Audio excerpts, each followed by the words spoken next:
segundo ponto da mensagem. A escolha. Você pode anotar aí nas suas coisas aí. Se você tem costume de anotar no seu bloco de notas, é a escolha. Amanhã nós vamos ter escolhas a fazer. Amanhã nós vamos ter boletos para pagar ou não pagar. Decisões para tomar em empresas, para aqueles que são empresários, decisões para aqueles que são chefes em um ambiente. Nós vamos tomar decisões na nossa família, na nossa casa. Amanhã nós vamos tomar decisões de roer a unha ou não roer a unha diante do jogo do Brasil. Aleluia por isso. Eu não vou roer. Amém. Não vou guardar minhas unhas. Mas nós temos decisões sérias ou não sérias, importantes ou não importantes. E nós temos escolhas diante das nossas decisões. Nós podemos seguir caminhos que parecem caminhos de vida, mas no final a Bíblia diz que são caminhos de morte. Então, o primeiro personagem dessa mesa que faz uma escolha é o próprio Judas. Judas podia ter escolhido o caminho diferente, mas ele escolheu o caminho do remorso. Esse é um problema. O caminho da angústia. O caminho da autoculpa. Hoje tem tantos termos aí. Autorresponsabilidade, acho que esse é o termo mais usado por todos. E a autorresponsabilidade é importante. Você tem que saber o que você erra, o que você faz, por que você faz. É importante, não vamos descartar isso. Mas uma autorresponsabilidade que oprime a sua vida, que se torna um peso sobre a tua vida de tal maneira que você não consegue suportar. É o que acontece com Judas. Judas não suporta o peso daquilo que ele fez. E ele está tomado pelo remorso, ele não tem um arrependimento no seu coração, ele tem um remorso sobre aquilo que ele fez. Há um peso, há um espírito de morte sobre a vida de Judas. Eu quero orar, coloca a mão sobre o teu coração, porque todo espírito de morte, toda palavra de morte, toda palavra de destruição, todo remorso, toda angústia instaurada no seu coração, na sua mente, na sua vida, caia por terra na autoridade do nome e do sangue do Deus Todo-Poderoso. Não prevalecerá sobre este lugar toda palavra contrária lançada, preparada, toda armadilha, como diz a palavra de Deus em Efésios, toda arma preparada contra a nossa vida não prosperará, pelo nome que há sobre todo nome, pelo Rei dos Reis e o Senhor dos Senhores. Agora há uma escolha para que isso caia por terra definitivamente. Pedro é o segundo personagem dessa mesa. Pedro podia ter escolhido o caminho também do remorso, sabe? Mas Pedro, em algum momento, ele escolhe o caminho do arrependimento. Eu imagino Pedro não se conformava com o que aconteceu. Pedro não se conformava, eu falei que ia até o fim e não fui. Eu falei que eu morreria por ele e eu não consegui. Porque o caminho de Judas foi o quê? Ele mesmo se matou. O espírito da morte tomou a vida de Judas. E ele tira a sua própria vida, a sua própria sorte. Pedro não, Pedro se afasta. Pedro vai chorar talvez. Pedro, sabe o que acontece? Eu não sirvo mais para o ministério. Não sirvo mais para o chamado de Deus. É uma coisa que a gente faz também. Tanta coisa que aconteceu, não tenho mais nada a ver com isso. E Pedro se afasta. Pedro se distancia. Mas dentro do coração de Pedro há arrependimento. Dentro do coração de Pedro há espaço para uma grande mudança. Sabe, que Deus possa abrir um espaço para um arrependimento, para uma grande mudança, uma transformação. Esse é o caminho da salvação. Todos os dias que o Senhor possa encontrar no meu coração e no seu coração um espaço para transformação e para arrependimento. Todos os dias nós precisamos ser perdoados dos nossos pecados. Todos os dias nós falhamos e precisamos da misericórdia de Deus sobre a nossa vida. Todos os dias nós não tomamos decisões assertivas e precisamos reconsiderar e voltar para o plano, voltar para aquilo que Deus tem sobre as nossas vidas e voltar para o plano principal sobre as nossas histórias. Quem está entendendo essa palavra? Mas Pedro talvez é alguém como você que se distanciou e assim a gente vai. Ninguém começa, cai do dia para a noite, vai se afastando.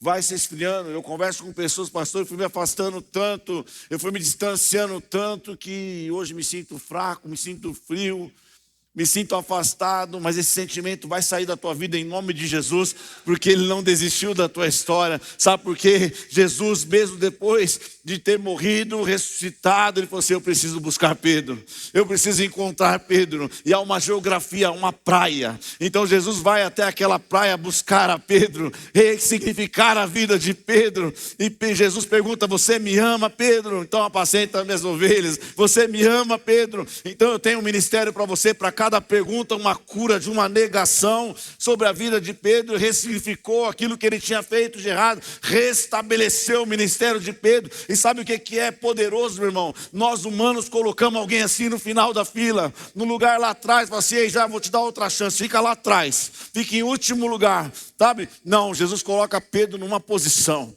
de restituição tão poderosa, que dali para frente Pedro vai viver o melhor momento da sua vida. Deus vai acelerar o processo na vida de Pedro. O Senhor vai estabelecer a igreja na terra a partir de Pedro, e os milagres começam a acontecer, o poder começa a se manifestar. Ei, é Pedro que está no cenáculo agora, na mesma geografia, clamando pelo poder, clamando pela graça, clamando pelo Espírito, e o Espírito Santo de Deus toma aquele lugar. Ei, o Senhor não abandonou o teu chamado. Desperta, desperta Pedro, desperta Pedro neste lugar. O Senhor está te levantando com poder, com autoridade, para acelerar o chamado que Ele tem a respeito da sua vida e da sua história. Aleluia, eu creio fortemente nisso. Parabacanta lá, baixorianda lá, bracanta lá, baixa.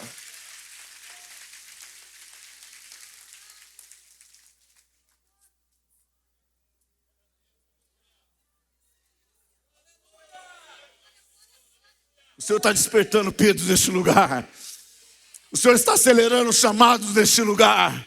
O Senhor está levantando pessoas que não têm força como Pedro neste lugar. Pedro voltou para a velha vida, e o Senhor não falou assim: não vou descartar Pedro, não, eu vou acelerar o processo. Eu vou acelerar o processo, eu vou encontrar Pedro, porque eu não deixo ninguém para trás. Eu não deixo ninguém para trás. Há uma promessa sobre a vida de Pedro, há uma promessa sobre a tua vida, há uma promessa sobre a tua casa, há uma promessa sobre a tua família. Ei, levante a sua voz e diga assim: eu e minha casa serviremos ao Senhor. Há uma promessa sobre a tua empresa, sobre as tuas finanças, e Ele não vai parar, Ele não vai parar, Ele não volta atrás, Ele não desiste dos seus planos.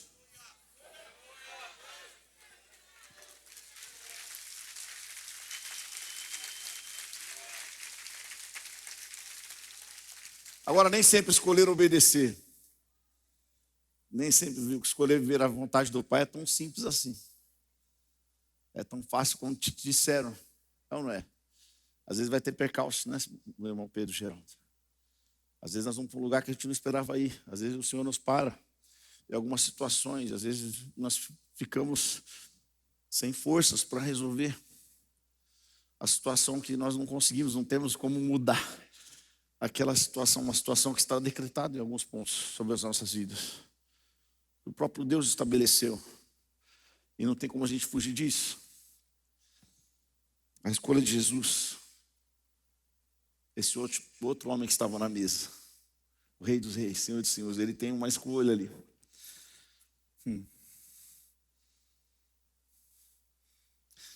Sempre tem um caminho de perdão para quem se arrepende. Sempre tem um caminho de vitória para quem escolhe obedecer à vontade do Pai. Esse caminho de vitória não quer dizer que é fácil, não quer dizer que é reto, não quer dizer que, não vai ter uns obstáculos no meio do caminho, não quer dizer que o desenho vai ser um pouco diferente do que você projetou. Eu quero ler Mateus capítulo 26, quem está entendendo essa mensagem, vamos embora? Tem bastante coisa aqui.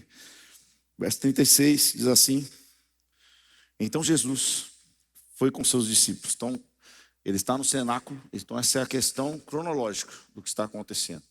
Certo, profeta? E agora ele está no Getsemane, ok?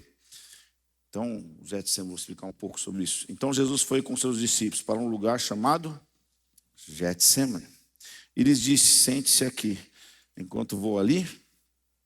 Ora, só uma pausa para o Getsemane. O Getsemane aqui tem uma imagem aqui poderosa, porque quer dizer prensa de azeite. Ó. Getsemane é isso aqui, ó. É mais ou menos como Jesus foi colocado no Getsemane. Moído, apertado, angustiado, afligido no Getsemane, tá bom? Lugar de prensa de azeite. E não tem um significado mais poderoso, porque quem é ungido do Deus vivo a não ser Jesus Cristo? Então, o ungido dele é extraído toda a unção, toda a graça. Enfim, e Jesus está neste lugar, na prensa de azeite, no lugar onde tem realmente oliveiras milenares sobre aquele lugar, não da época de Jesus, mas milenar, mais de 1000 anos, tem aquelas oliveiras, uma igreja bela naquele lugar, um lugar poderoso em Israel. Enfim, verso 37, levando consigo Pedro e 2 dos filhos de Zebedeu, começou a entristecer-se. Quem? Jesus. E angustiar-se. Disse então, a minha alma está profundamente triste, numa tristeza mortal, ou seja, insuportável, à beira da morte, mortal. Diz assim, fiquem aqui e vigiem comigo. É só o que ele pediu. Indo um pouco mais adiante, prostrou-se com o rosto em terra e orou. Meu Pai, se for possível, afasta de mim este cálice. Contudo, não seja como eu quero, mas sim como tu. Estava fácil para Jesus? Estava favorável? Estava tranquilo? Ou se tivesse uma opção, se tiver uma opção, dá um jeito aqui. Deus, se tiver uma opção, Pai, me tira dessa aqui, porque o negócio está pegando. Mas faça a tua. Obedecer é fácil, tem hora. Ter uma decisão de obediência é fácil. Para Jesus, pelo menos, não. Para mim também, para você, não. Depois voltou aos seus discípulos. O encontrou dormindo. Vocês não puderam viajar comigo, vigiar comigo nem por 1 hora? Perguntou ele a Pedro, ou seja, talvez 1 hora, né? Como relata o texto, eles não conseguiram. Você vai entender isso depois. Vigiem e orem, porque vocês não caem em tentação. Diga comigo, o espírito está pronto. Diga, o espírito está pronto, mas a carne é isso, nós precisamos entender. E retirou-se outra vez para orar. Olha Jesus, outra vez. Faça assim, 2 vezes já. Meu Pai, se for possível, afasta de mim esse cálice, sem que o beba. Faça-se a tua vontade. Jesus está dizendo de novo, ei, tem jeito não? Dá para ser de outro jeito? Para mudar o plano não? Mas se tiver que manter, faça a tua vontade. Mais ou menos isso. Quando voltou de novo, encontrou dormindo, porque os seus olhos deles estavam pesados. Então os deixou novamente, orou pela 3ª vez, dizendo o quê? As mesmas palavras. As mesmas palavras, 3 vezes, diga comigo, 3 vezes. Jesus clamou ao Pai. Misericórdia, Pai. Depois voltou aos discípulos e disse, vocês ainda dormem e descansam? Chegou a hora. Eis que o Filho do Homem está sendo entregue nas mãos de pecadores. Levantem-se e vamos. Aí vem aquele que me trai. É forte ou não? É fácil obedecer? É fácil escolher andar no caminho do Senhor? Às vezes, nem sempre, né?